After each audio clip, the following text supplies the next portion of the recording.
키 확립 프로토콜을 살펴보고 있는데, 키 확립 프로토콜은 보통 해당 세션에서만 사용하고 버리는 세션 키를 확립해가지고 사용하게 됩니다. 그런데 필요할 때마다 매번 키 확립 프로토콜을 수행하는 것이 어떤 환경에서는 부담이 될 수 있습니다. 그래서 한 번 확립한 세션 키를 여러 번 사용하는 건 어떨까? 물론 안전성은 떨어지겠지만 그래도 매번 키 확립 프로토콜 하는 거에 비해서는 효율성을 높일 수가 있겠죠. 그래서 한 번 확립한 세션 키를 여러 번, 또는 한 번에 확립할 때 한 개를 확립하는 것이 아니라 여러 개를 확립하는 방법도 그 대안으로 생각이 되었습니다. 그래서 두 종류가 있는데, 그러니까 기본적인 키 확립 프로토콜은 세션 키를 확립하는 거고, 세션 키는 한 번만 쓰고 버리는 거예요. 그 세션에서만 사용하고 버리게 됩니다. 이제 그거를 약간의 효율성을 높이기 위해서 두 가지 방법이 제안이 됐는데, 하나는 한 번 확립한 세션 키를 여러 번 쓰는 거고요. 또 하나는 한 번 확립할 때 하나만 확립하는 게 아니라 여러 개를 확립해서 사용하는 방식이 제안됐습니다. 그래서 전자를 티켓 방식이라고 하고, 세션 키를 여러 번 사용하는 것을 티켓 방식이라고 하고, 한 번에 여러 개를 확립하는 것을 다중 벡터 방식이라고 합니다. 그래서 그 두 가지에 대해서 살펴보고자 합니다. 두 방식 모두 세션 키를 장기간 유지해야 되기 때문에, 예전에는 사용했던 세션 키들은 메모리에만 유지했다가 없어졌어요. 근데 한 번 확립한 세션 키를 여러 번 쓰거나 여러 개를 확립했을 경우에는 그것들을 비휘발성 메모리에 유지해야 됩니다. 그 사용하는 동안에는. 그러면 키 관리에 대한 보안이 또 추가적으로 필요합니다.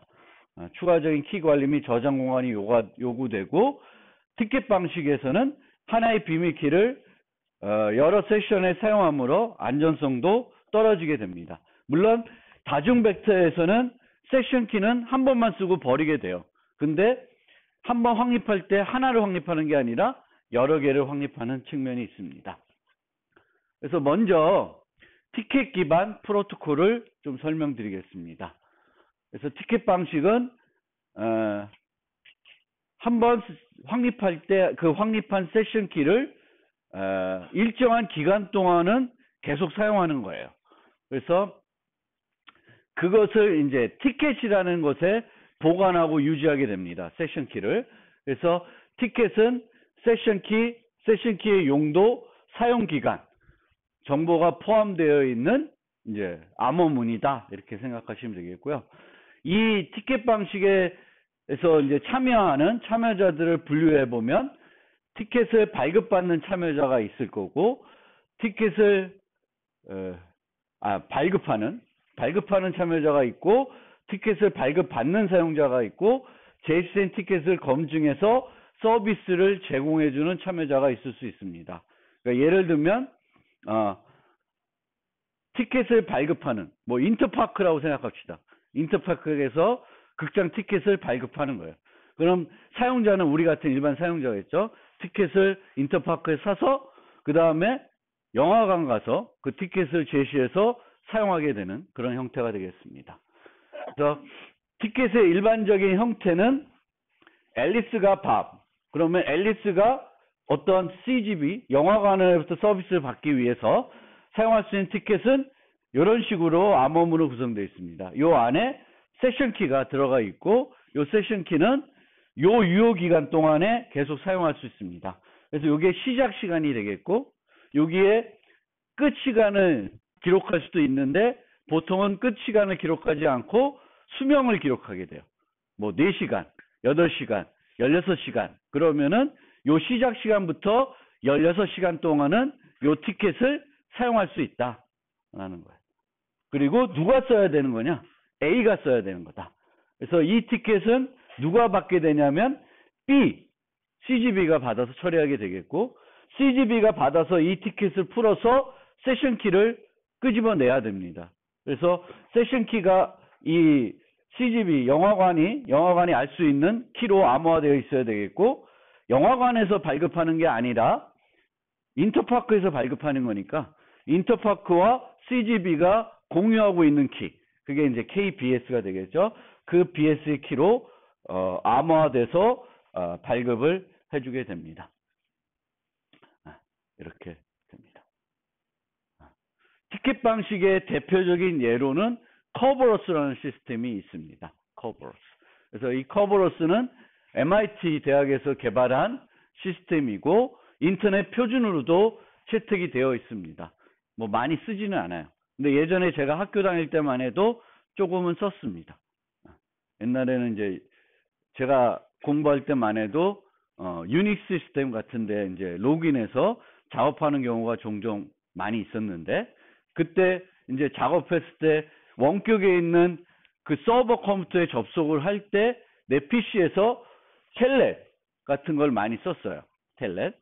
근데 기본적인 텔넷 프로토콜은 사용자 명하고 패스워드를 치게 됩니다. 그러면 그 패스워드 갖고 인증을 하게 돼요. 근데 사용자 명하고 패스워드는 이렇게 보호돼서 가는 게 아니라 인터넷으로 어떻게 그냥 가요. 보호하지 않은 상태로. 그러면 인터넷 패킷을 도청하고 있으면은 다른 사용자의 패스워드를 알아낼 수가 있죠. 그래서 그런 문제를 극복하기 위해서 이제 커버러스를 쓰게 되면은 커버러스는 인증을 해주는 거예요. 사용자들을 인증을 해주고 그 세션들을 그 세션 키로 암호화해가지고 그 서버와 사용자 간에 클라이언트 간에 그 접속하는 내용들을 숨겨줄 수 있습니다. 암호화해서. 지금은 뭐 커버러스보다는 다른 것들은 이제 TLS 같은 걸 많이 쓰거나 뭐 텔넷 같은 경우에는 뭐가 있죠? 그게 스퀘어 SSH인가? 뭐 또 다른 게 있어요. 그래서 여러분들이 이제 리눅스 같은 거 써보신 분들은 알 수 있는데, 기본적으로 원래는 원격 접속할 때 텔넷이라는 걸 썼는데, 이 텔넷은 기본적으로 이제 보호가 안 된 상태에서 접속을 해야 되니까 그 보호를 하기 위해서 이제 개발된 프로토콜이다. 그리고 앞에서 설명드렸듯이 여기에 시간이 기록되기 때문에 각 시스템은 절대 시간에 동기화가 잘 되어 있어야 됩니다. 그러니까 시간을 쓰는 시스템들은 기본적으로 클럭들이 동기화되어 있어야 되겠고, 그 클럭들이 뭐랄까 그 중요한 보호 자산이 되는 거죠. 그래서 그 시간을 옛날 시간으로 되돌려 가지고 내가 오래된 티켓에 있는 세션 키를 알게 되면 내가 A로 접속을 할 수 있게 되는 거죠. 그래서 커버러스는 아까 얘기한 거에서 한 종류의 서버가 추가됩니다. 인증 서버가 있고 응용 서버가 있고 사용자가 있는데, 그러니까 티켓을 발급하는 사람, 티켓을 받아서 서비스를 제공해 주는 사람, 그리고 사용자가 있는데 중간에 티켓 승인 서버라는 걸 하나 더 두고 있습니다. 그래서 요걸 통해 가지고 사용자가 인증 서버에 접속하는 횟수를 줄여줍니다. 그 횟수를 줄여줌으로써 좀 더 안전성을 높여주는 겁니다. 그래서 그렇게 구성이 되어 있습니다. 그래서 이 사용자가 이 서버에 텔넷으로 접속하고 싶은데, 원격으로 텔넷으로 접속을 하고 싶은데 안전하게 하고 싶다. 그러면은 먼저 인증 서버에 가서 티켓을 요청합니다. 티켓. 그러면 이 티켓은 서버가 쓸 수 있는 티켓이 아니라 티켓 승인 서버랑 사용할 수 있는 티켓을 줘요. 그러면 얘는 그 티켓을 가지고 얘한테 가서 나는 요 서버에 텔넷으로 접속하고 싶으니까 티켓을 발급해 달라. 그럼 티켓을 발급해 줘요. 그러면 그 티켓이 유효할 동안에는 얘는 그 티켓을 가지고 요 서버에 텔넷으로 접속할 수 있습니다. 그래서 여기 응용 서버는 이 컴퓨터 자체라기보다는 이 컴퓨터에서 서비스하고 있는 여러 가지 소프트웨어 서버들을 말할 수 있습니다. 텔레 서버, 뭐 메일 서버, 웹 서버, 뭐 이런 것들 이렇게 생각하시면 돼요. 그래서 사용자는 얘한테 이제 티켓을 받아놓은 상태이면은 인증 서버하고 티켓을 받아놓은 상태이면은 그 다음부터는 요 티켓이 유효할 동안에는 내가 얘 말고 다른데 또는 얘의 다른 어떤 서비스를 쓸 때에는 이 접속은 필요 없고 얘한테 계속 필요한 티켓을 받아서 접속을 할 수 있습니다. 그래서 뭐 이 개념을 싱글 사인온이라고도 합니다. 한번 인증을 한 다음에는 인증 없이 계속 서비스를 쓸 수 있다. 근데 서비스를 쓸 수 있지만 이제 이 티켓 승인 서버하고 계속 왔다 갔다는 해야 돼요. 그렇지만 이 티켓 승인 서버 왔다 갔다 하는 데서는 뭐 세션 키들을 쓰기 때문에 더 안전하긴 하죠. 그래서 인증 서버하고 접속하는 횟수를 줄여주기 위해서 하나를 더 뒀다. 이렇게 생각하시면 돼요. 그래서 이제 이렇게 프로토콜은 실제 이런 식으로 구성이 되어 있는데 앨리스가 이제 인증 서버에 티켓을 달라고 그러면 티켓을 만들어 줍니다. 근데 티켓은 우리가 어떻게 생겼는지는 설명드렸죠. 시간, 시작 시간, 수명, 사용할 세션 키, 내가 누구다라는 게 여기 이렇게 들어가게 됩니다. 그런데 요 티켓을 내가 쓰려고 그러면은 내가 A다라는 것을 증명해야 돼요. 그리고 그 증명을 어떻게 하냐면 내가 요 티켓에 들어있는 키를 알고 있다라는 거를 증명하게 됩니다. 그러려면은 얘가 티켓을 발급해 줄 때 요 들어가 있는 요 티켓에 들어있는 세션 키를 얘도 볼 수 있게 만들어 줘야 됩니다. 그러니까 티켓과 그 티켓 안에 있는 내용들을 얘가 볼 수 있게끔 정보를 줍니다. 그러면은 얘는 요 티켓을 얘한테 주면서 난 이 키를 알고 있어 라는 걸 증명하기 위해서 현재 시간하고 자기 이름을 암호화해서 줍니다.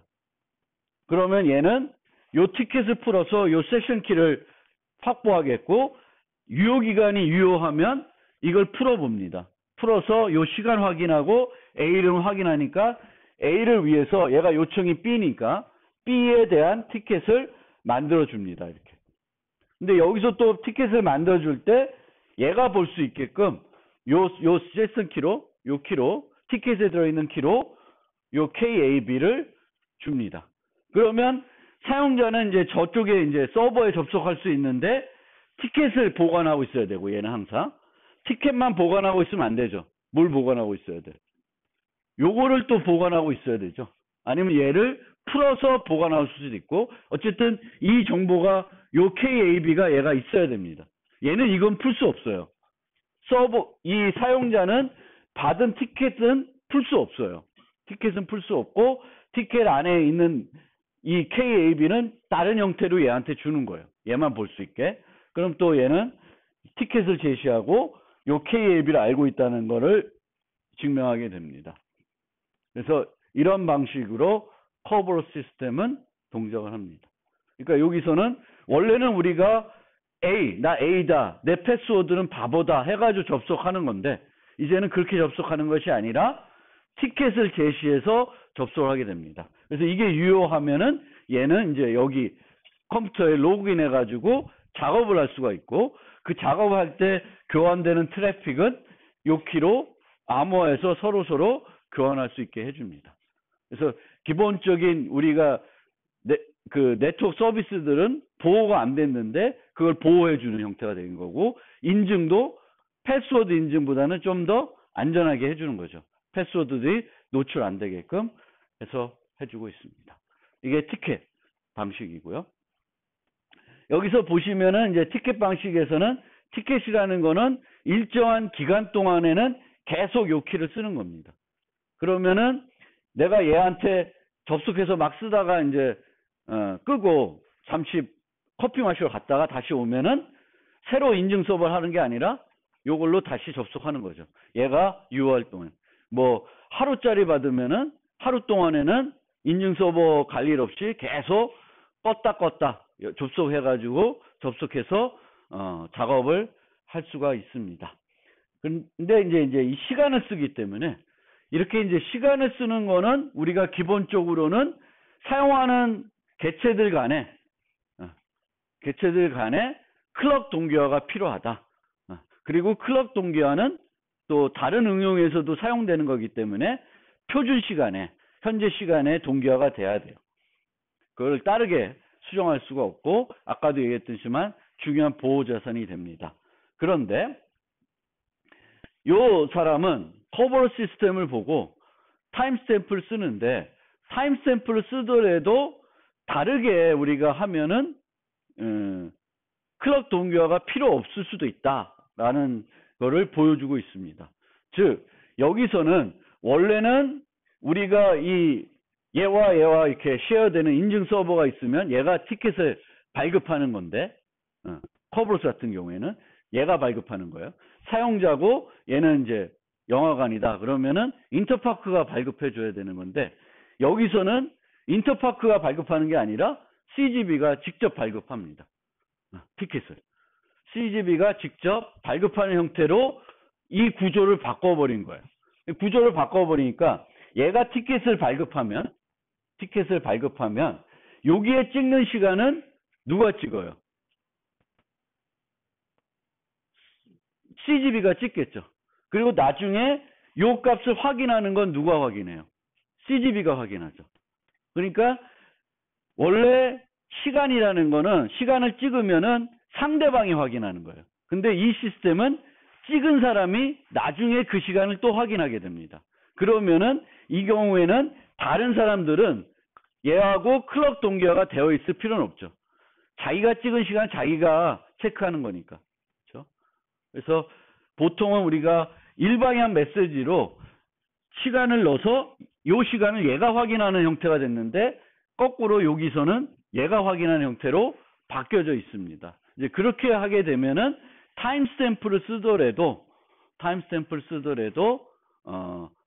그 참여자들 간에 클럭 동기화가 필요 없게 할 수도 있다라는 겁니다. 그리고 어떤 측면에서는 이렇게 쓰면 이제 저도 이런 걸 써봤지만 원래는 제가 얘랑 접속하고 싶으면은 바로 텔넷에서 얘랑 접속을 합니다. 근데 커버로 쓰려고 그러면은 커버 서버에 내가 먼저 접속을 해서 요청을 하고 그걸 가지고 다시 하게 돼요. 그러니까 사용자는 커버로 시스템을 쓴다는 거를 인식하고 있어야 돼요. 그래서 자기가 그 작업들을 해야 되는데 만약 이런 식으로 되면 얘는 원래대로 얘한테 그냥 바로 가서 접속을 하는 겁니다. 그러면 얘가 얘네 둘은 원래 공유된 비밀이 없으니까 얘를 통해서 만들어주긴 하지만 이제 얘는 얘의 존재를 잘 몰라도 되는 거죠. 요 상태에서 보면 그런 또 특징도 있습니다. 그래서 티켓 방식은 키를 확립하는데 그 확립된 키를 한 번만 쓰고 버리는 게 아니라 여러 번 쓰는 거다. 일정한 유효기간 동안에. 그리고 그 일정한 유효기간 동안에 쓰는 그것을 티켓이라 그러고 그 티켓은 누가 유지해요? 사용자가 유지를 해야 됩니다. 그 다음에 다중 벡터 방식은 확립된 키를 여러 번 쓰는 게 아니라 확립할 때 하나를 확립하는 게 아니라 10개, 20개를 확립합니다. 그러면 그 20개를 하나씩 쓰게 됩니다. 그러면 각 벡터에 들어있는 키는 몇 번만 써요? 한 세션에 한 번만 써요. 그러니까 아까 티켓하고는 좀 다르죠. 그렇죠? 티켓하고는 달라요. 그런데 만약 이런 시스템을 아까와 같은 시스템을 쓰면은 티켓 벡터를 20개를 나한테 주는 거잖아요. 사용자한테. 그럼 사용자가 벡터를 20개를 유지하고 있어야 되면은 불편하죠. 불편한 측면이 있습니다. 그래서 그런 측면을 생각해야 되는데 안전성 측면에서는 티켓 방식은 똑같은 키를 계속 사용하지만 얘는 키는 매번 바꿔요. 벡터는 한 번 쓰고 버려요. 근데 벡터를 몇 개 받아? 여러 개를 받는다. 이렇게 생각하시면 돼요. 그래서 이 티켓 방식을 사용하는 예가 어디 있냐면 실제 예로는 그 유럽 쪽에 썼던 지금은 좀 다를 텐데 3세대 3G 지금 우리는 4G, 5G 쓰죠. 그렇죠? 5G, 4G 뭐 그런데 하여튼 좀 전에 썼던 방식이에요. 그래서 3G 이동통신에서 유럽에 쓰는 게 UMTS인데 그 UMTS에서 그 단말을 인증할 때 썼던 프로토콜이 아카라는 프로토콜이 있습니다. 이 아카라는 프로토콜이 다중벡터 기법을 사용하고 있습니다. 그래서 UMTS의 구조는 뭐 이렇게 되는데 복잡한데 뭐 중요한 거는 뭐냐면은 이 MS 모바일 단말은 특정한 홈에 소속됩니다.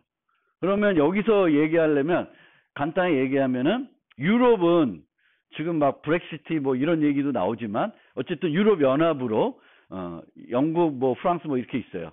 그러면 프랑스에 있는 사람이다. 그러면은 그 사람의 그 홈은 어디겠어요? 프랑스겠죠.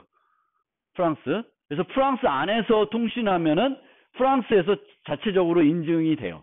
그런데 항상 그 유럽은 다 개방이 돼 있어서 프랑스에서 뭐 독일로 또는 뭐 스페인으로 넘어가는 게 어렵지 않죠. 그러면 내가 프랑스 사람인데 스페인에 갔어요. 그래도 통화는 돼야 되겠죠. 그런데 걔는 이제 먼데 갔으면 그 프랑스 사람은 스페인에 가면은 이제 포린 네트워크에 들어왔다 그래요. 아니면 비지팅 네트워크. 자기 원래 그 환경이 아니라는 거죠. 그럼 거기에는 이 사람을 인증할 수 있는 정보는 없어요. 그러니까 프랑스 사람을 인증할 수 있는 정보는 없다. 그러면은 얘가 누구한테 그 인증하기 위한 정보를 달라 그래야 되냐면은 프랑스한테 달라 그래야 돼요. 그러니까 프랑스에 달라는 거지. 그렇죠? 그래서 뭐 프랑스에 있는 통신회사한테 그 이 사람이 지금 스페인에 와 있으니까 이 사람이 이 단말이 맞는 건지 유효한 단말인지를 확인하기 위해서 정보를 달라 그러는 거예요. 근데 정보를 주는데 이때 정보를 하나만 줘서 한 번 하고 땡치게 하는 게 아니라 벡터를 준다. 여기서. 프랑스에서 스페인으로 벡터를 주게 됩니다. 그 벡터의 개수는 뭐 정확히 나름인데 여러 개를 주게 돼요. 그러면 얘가 스페인에서 활동할 동안은 그 벡터를 계속 써서 얘를 인증하게 됩니다. 벡터를 다 썼다. 그러면 얘는 또다시 프랑스에 가서 또 달라 그래요. 그래서 또 그 벡터가 다 소진될 동안 얘를 인증할 수 있고 얘는 거기서 사용할 수가 있습니다. 이런 방식으로 이제 아카는 동작합니다. 그러니까 얘가 홈에 있으면은 홈은 그 사람이 이제 활동하는 데니까 거기에 인증 서버가 있고 그 인증 서버하고 얘는 대칭 키를 공유하고 있고 여러 가지 정보를 공유하기 때문에 인증을 할 수는 있어요. 그렇지만 얘가 다른 네트워크에 가면은 로밍을 하러 간다. 그러면은 다른 네트워크에 가면 안 돼. 그래서 그걸 하기 위해서 아카에서는 포린 네트워크에서 홈 네트워크로 그 사용자 홈 네트워크로 얘를 인증할 수 있는 정보를 달라고 한다라고 하는 거예요. 달라고 하는데 하나만 주면 한 번 쓰고 끝나잖아요. 근데 얘가 오랫동안 있을 수 있으니까 여러 개를 받아옵니다. 그래서 다중 벡터를 쓰는데 벡터를 얘가 유지하지 않고 누가 유지해요? 포린 네트워크가 유지해 줍니다. 그러니까 쓸만한 거죠. 만약에 얘가 내 모바일 단말인데 내가 이쪽한테 가서 뭐 100개, 20개를 받아가지고 내가 들고 다녀야 된다. 그래서 한 번씩 써야 된다. 그러면은 불편하죠. 내 메모리도 잡아먹고 통신 비용도 들고 그러니까 불편해요. 그래서 얘가 유지하는 게 아니라 누가 유지한다? 요쪽에 유지해요. 요쪽에. 비지팅 쪽에. 비지팅 로케이션 쪽에서 유지한다. 그럼 좀 더 자세히 설명드리면은 MS는 IMS라고 하는 그 독특한 식별자를 다 갖고 있습니다. IMSI. 우리도 있을 거예요. International Mobile Subscriber Identifier. 그러면 처음에 얘가 포린 네트워크에 가면은 나 누구다 하고 IMSI 값이 쭉 기지국으로 가요. 그럼 기지국에서 보면 자기 동네 거면 자기네 인증 서버에 가서 정보를 갖고 와서 인증하면 되는데 자기네 소속이 아니야. 스페인 텔레콤이 아니야. 그러면은 그쪽에 가서 요청을 하게 됩니다. 그 영국이면 영국, 프랑스는 프랑스 거에서 이 사람 걸 달라 그래요. 그리고 IMSI로 한 번은 무조건 IMSI를 써서 통신을 해야 돼요. 내가 누군지를 한 번은 밝혀야 돼요. 그 다음에는 IMSI로 한 번 통신하고 나면 그 IMS를 계속 쓰는 게 아니라 TMSI로 바꿔서 써요. temporary ID로. 근데 우리는 배웠죠. 그 프라이버시 얘기할 때 배웠잖아요. 그래서 똑같은 TMSI를 계속 쓰면은 그 프라이버시 측면에서 어때요? 강한 프라이버시는 아닌 거죠. 그렇죠?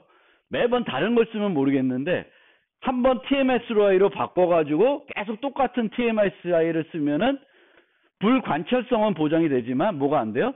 불연결성이 제공이 안 돼요. 그래서 TMSI가 누구 건지 밝혀지면은 그게 이제 다 그 TMSI를 썼던 그 활동들은 다 노출이 되는 거죠. 어쨌든 우선은 얘는 IMSI에서 요 한 번 쓰고 한 번 무조건 써야 돼요. IMSI.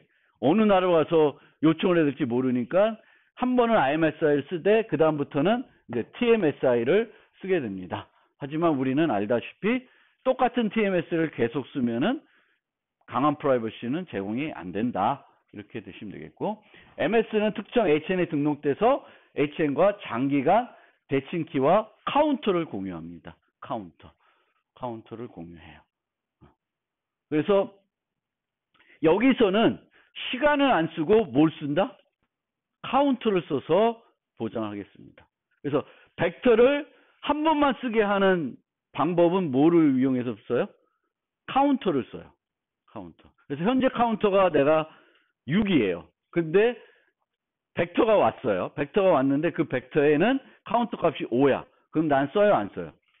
안 쓰는 거죠. 내가 유지한 카운터보다 큰 게 와야 돼요. 그러니까 각 벡터들에는 카운터 값이 쭉 되어 있어요. 그럼 나는 그 순서대로 써야 돼요. 그 순서대로 써야 되겠고, 한 번만 쓰고 버리게 됩니다.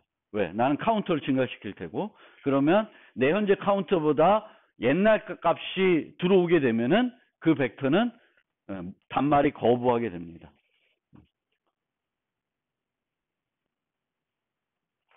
그래서 뭐, 이 복잡한 프로토콜 자체까지를 여러분들이 이해하실 필요는 없고, 이런 식으로 된다. 그래서 얘가 IMSI를 포린 네트워크에 주면, 이게 IMSI를 보고, 자기 거면 자기가 얘와 공유된 대칭키와 카운터가 있을 테지만, 없으면은, 이 사람이 소속된 홈에 가서 벡터를 요청한다. 벡터를, 뭐, M개를 얘가 주게 돼요. 그 벡터에는 이제 얘네 둘이 쓸 수 있는 그 세션 키들이 들어있고, 또 이 안에는 카운터 값들이 들어있어서 벡터 하나는 한 번만 쓰고 안 쓰게 된다. 카운터를 가지고 처리를 하게 됩니다. 네. 그래서 보면 공통점은 티켓과 다중 벡터는 키 확립 후 일정 기간 동안은 인증 서버와 통신하지 않고 서비스를 이용할 수가 있습니다. 발급 시점에 티켓은 하나의 티켓만 발급하는데 다중 벡터는 여러 개를 발급해요. 그렇기 때문에 발급 시점에서 다중 벡터는 통신 비용이 많이 들 수 있어요. 근데 그 아카에서 봤듯이 내가 소요되는 통신 비용이 아니라 누가? 얘가 해주는 거죠. 그래서 이런 모델이라는 게 되게 설득력이 있는 거예요. 사용자가 부담되는 게 아니라 이제 그 통신 회사들이 이제 부담하는 비용이 되겠죠. 저장 공간은 티켓 하나만 유지하면 되는데 얘는 많이 유지해야 되죠. 다중 벡터. 근데 이 경우도 사용자가 UMTS는 사용자가 유지하지 않고 누가 유지해요? 포린 네트워크 통신사가 유지하고 있는 거죠. 그런 측면에서 우리가 생각해 봐야 될 거고, 사용 방법은 유효기간 동안 계속 동일한 티켓을 써요. 같은 키를 계속 쓴다. 여기는 벡터는 한 번만 써요. 각 키는 오직 한 번만 씁니다. 인증을 해야 될 때마다 한 번만 써요. 동일 키를 여러 번 사용하고 유효기간 범위가 한정되어 있고 비밀키는 한 번만, 키를 한 번만 사용하도 제한하는데 이때는 뭘 썼다? UMP에서 아까는 카운트를 이용해서 키를 한 번만 쓰게끔 하고 있습니다. 그래서 이제 그렇게 키 확립하는 비용이 부담될 때 우리가 대안으로 쓸 수 있는 방법 두 가지가 이런 방법이다. 티켓이라는 기법을 쓰는 방법이 있고 다중 벡터를 쓰는 방법이 있다. 그 다음에는 실제 현장에서 사용되는 그 뭐죠? 키 확립 프로토콜들을 몇 가지 소개하려고 그래요. 두 가지. 첫 번째는 웹에서 가장 많이 쓰는 게 이제 TLS 프로토콜입니다. TLS. 그래서 클라이언트하고 웹 서버 간에 그 HTTPS 할 때 사용이 되는 프로토콜이 이 프로토콜입니다. 그래서 얘는 원래는 넷스케이프라고 하는 회사에서 SSL이라는 프로토콜을 만들었는데 그것이 인터넷 표준으로 바뀌었습니다. 그래서 뭐 이런 식으로 되는데 여기 보시면 서버 서티피켓이 오고 클라이언트 서티피켓이 갔는데 보통 이 클라이언트 서티피켓은 안 가요. 이거 옵셔널이라서 보통 우리는 웹에서는 브라우저를 인증할 필요는 없고 브라우저가 웹 서버를 인증해야 돼요. 제가 네이버인지 구글인지 걔네가 주는 인증서가 맞는 인증서인지를 확인해야 됩니다. 그래서 서버 서티피켓은 항상 오는데 얘네들은 거의 안 쓰인다. 이렇게 생각하시면 되겠고 프로토콜적인 측면에서 간단하게 좀 살펴보면은 이쪽에 요 서버에 인증서가 와요. 그러면 그 인증서를 확인합니다. 근데 이때 인증서를 확인하는데 우리가 그 복잡한 어떤 절차를 가지고 확인하는 게 아니라 보통은 그 브라우저에 그 인증서를 확인하기 위한 인증서들이 또 들어가 있어요. 베리사인 거 뭐 이런 것들이. 그래서 외국 사이트들은 다 거기서 인증이 끝나요. 그러니까 브라우저 내에 저장되어 있는 거 갖고 다 해요. 그래서 인증서가 유효하면은 얘가 세션 키를 하나 만들어서 암호화해서 줍니다. 암호화해서 줘요. 그러면은 뭐 여러 가지 일을 하는데 결국은 요 키가 기본이 돼서 서로 간에 메시지들을 암호하고 복호하게 됩니다. 물론 여기에 뭐 이렇게 키들을 또 추가적으로 계산하게 되긴 하는데 기본적으로는 얘가 기본적으로 만든다라고 생각하시면 돼요. 기본적으로 만들어서 암호화해서 그 구글 또는 뭐 네이버의 공개 키로 세션 키를 암호해서 주면 그 세션 키를 가지고 통신합니다. 그래서 실제 요 키를 이용해 가지고 요 세션 키를 만들고 여기로부터 키를 총 4개를 확립해요. SSL은 총 4개를 확립하는데 클라이언트가 2개, 서버가 2개 써서 각각 메시지 방향마다 다른 키를 씁니다. 각각 방향마다. 그러니까 우리가 보통은 KAB로 확립했다. 그럼 나도 KAB로 암호하고 저쪽도 KAB로 암호하는데 SSL에서는 그렇게 하지 않고 이 기본적인 정보, 비밀 정보로부터 키들을 이제 4개 만들어내는 거죠. 4개 만들어서 2개는 내가 쓰고 2개는 상대방이 쓰는 거예요. 그렇지만 나는 4개를 다 알아야 되지.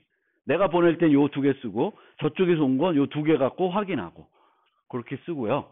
그리고 보통 여기서 빼먹은 게 있는데 요 헬로우를 할 때 이 현장에서 실제 사용하는 것들은 얘네하고 얘네 간에 협상을 좀 해요. 무슨 협상을 하냐면 어떤 방식으로 할 건가, 어떤 알고리즘 쓸 건가 협상을 하는 요 과정이 있습니다. 그래서 이 SSL도 TLS도 뭐 RSA 기반 있고 뭐 여러 종류가 있어요. 그래서 우선은 브라우저가 할 수 있는 거랑로 해야 되겠고 이 둘 간에 어떤 걸 가지고 할지를 협상하는 과정이 요 앞에 합니다. 너 이거 할 수 있니? 네, 할 수 있어요. 그러면 그거 가지고 이제 밑에 걸 진행하게 됩니다. 그래서 보통의 현장에서 사용되는 그 프로토콜들은 그 알고리즘을 사용되는 그 프로토콜에 사용되는 알고리즘을 고정시켜 놓지 않고 이제 클라이언트에 따라서 그 알고리즘들을 조금 바꿔서 사용할 수 있게끔 해주고 있습니다. 이제 그러기 위해서는 프로토콜 시작할 때 서로 어떤 알고리즘 쓸지를 협상하게 돼요. 뭐 AS 쓸지 RS 쓸지 뭘 쓸지를 서로 협상하는 방식으로 이제 진행을 하게 됩니다. 그 다음에 시그널 들어보셨어요 혹시? 못 들어봤어요? 시그널이 그 메신저 보안 프로토콜 중에 가장 유명한 프로토콜이 시그널입니다.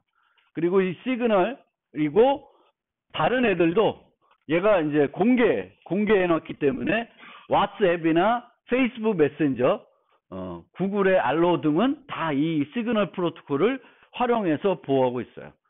카톡은 뭐라고 했는지 잘 모르겠고. 카톡은 이 공개되는 문서가 보면 잘 모르겠어요. 근데 보통은 우리가 어떤 암호 프로토콜을 쓴다라는 거를 공개를 하게 돼 있습니다. 공개를. 그 뭐죠? 우리 그 또 보안이 잘 된다 그래서 많이 넘어갔던 데가 뭐죠? 그 메신저가 텔레그램. 그렇죠. 텔레그램 같은 데도 가면은 텔레그램 사이트에 가면은 기술 문서가 하나 있어요. 그래서 그 기술 문서를 보면 얘네가 어떤 식으로 보호를 한다. 어떤 프로토콜 써서 보호한다라는 게 이제 이해할 수 있습니다. 뭐 아무나 이해할 수 있는 건 아니지만 어쨌든 공개를 하고 있는 거죠. 그런데 카톡 같은 데 가도 거기 가면은 이렇게 오는 게 잘 이렇게 상세하게 공개를 안 하고 있다. 근데 이 시그널은 상세 내용이 공개되어 있고 소프트웨어도 오픈 소프트웨어입니다. 그러니까 메신저를 만드는 사람들은 새로 프로토콜을 자기 자체적으로 개발하느니 얘를 갖다가 그냥 쓰는 겁니다. 근데 메신저라는 거는 일반적인 프로토콜하고 좀 다른 점이 상대방이 오프라인일 수 있어요. 상대방이 오프라인일 수 있다. 그리고 서버에게도 대화 내용이 노출되는 걸 원치 않다. 그래서 요즘은 종단간 암호화 안 해주면 그 서비스를 안 써. 잘. 근데 예전에는 기본적으로는 다 이 메신저라는 게 인라인 방식이라서 A가 보내면 B가 있으면 A가 있고 B가 있으면 A가 B로 바로 가는 건 아니고요. A가 항상 서버를 거쳐서 가요. 메시지들이. 그래서 여기에 보관이 돼요. 왜냐면 얘는 오프라인일 수 있죠. 그러면은 얘가 나중에 온라인 접속하면 볼 수 있게끔 데이터들이 여기다가 저장을 해줘야 돼요. 그래서 항상 요 거쳐서 가는 형태가 돼요.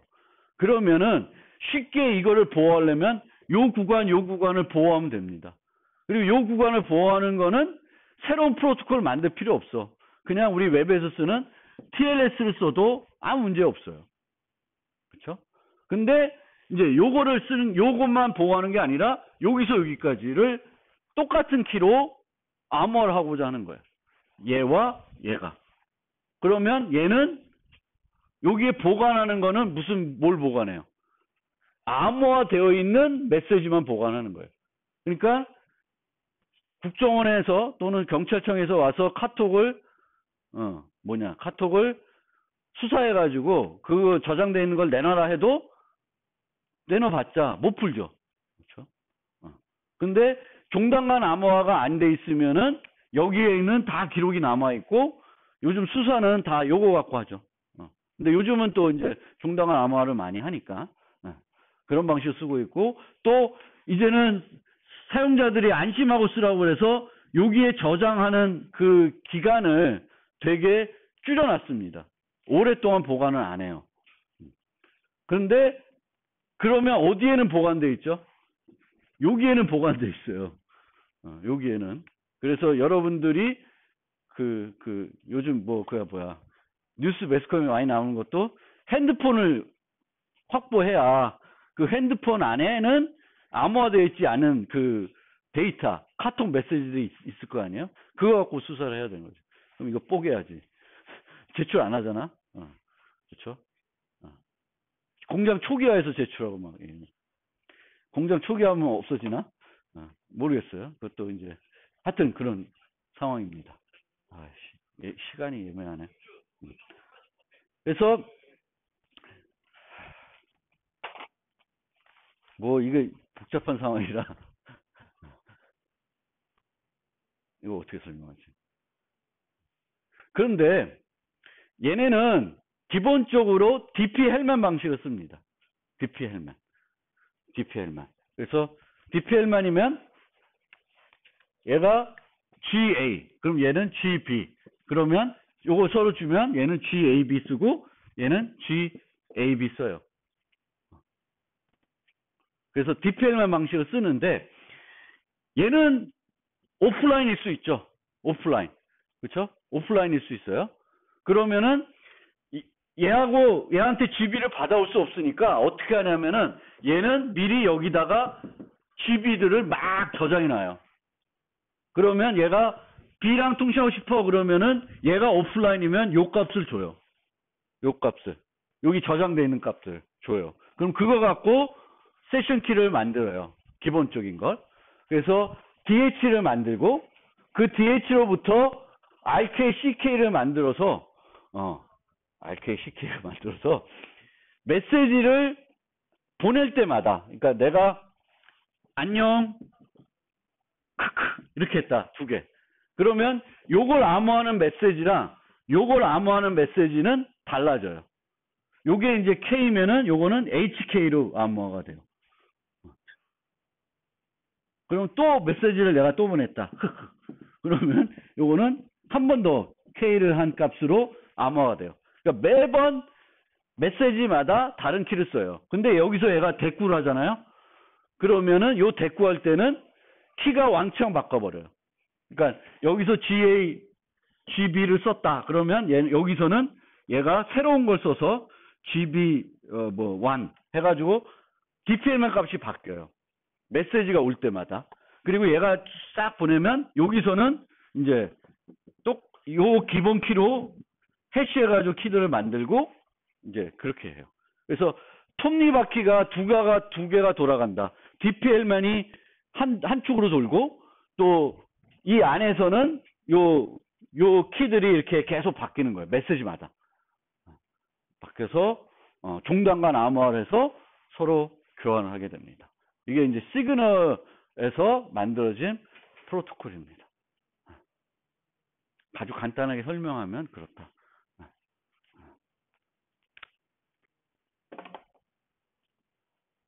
네.